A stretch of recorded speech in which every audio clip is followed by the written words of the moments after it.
This is my first trailer analysis, and I'm going to be analysing The Bye Bye Man. This is a horror film.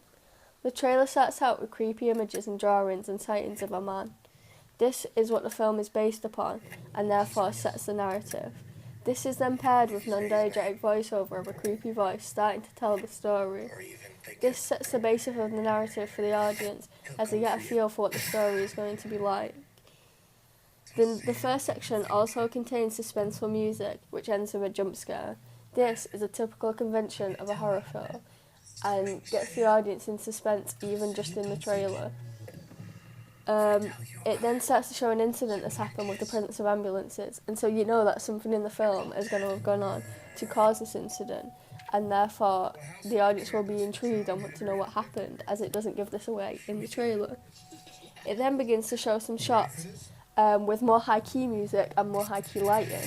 The music is like piano keys playing, and the shots are a lot more high-key to show normal life. This is then contrasted as the music stops. This creates suspense as it begins to get more low-key and contrasts with the fact that it was normal life and now something terrible has happened, and therefore bad things start to happen. The audience will then want to know what these bad things are, and therefore go and watch the film. There is then parts where lights start to flicker, and just generally creepy stuff happen. All the conventions of a horror film should be added into a trailer, as then the audience get what they expect, and therefore will go and watch the film. In between all of these shots, there are like title screens which basically say who the producers are, the catchphrase of the film, which is "Don't say it, don't think it." This is all these things, like when it will be released, are basically just to attract an audience. Because if you don't tell them who the producer is, if you don't tell them when it's going to be released, no one's going to know, no one's going to watch the film. So these are very key things that you need in a trailer. Also, the catchphrase of the film will be used for viral marketing, as people will remember that catchphrase, as it's quite a creepy catchphrase, obviously because it's a horror film, and so people will remember that, people will go and see it, people will repeat it, and it'll spread. Near the end of the trailer, the music becomes more fast-paced and more intense, and the shots become faster and faster.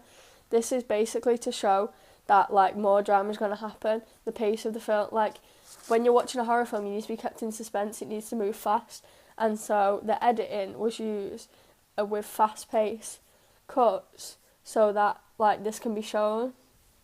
Basically, from this that I've learned is that in my trailer, if I was to do a horror film, I would need fast-paced cuts to keep up with the pace of this genre.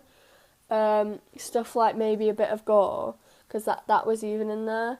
Low-key lighting, suspenseful, eerie music, maybe maybe even a voiceover, and then definitely add in some jump scares after the suspenseful music.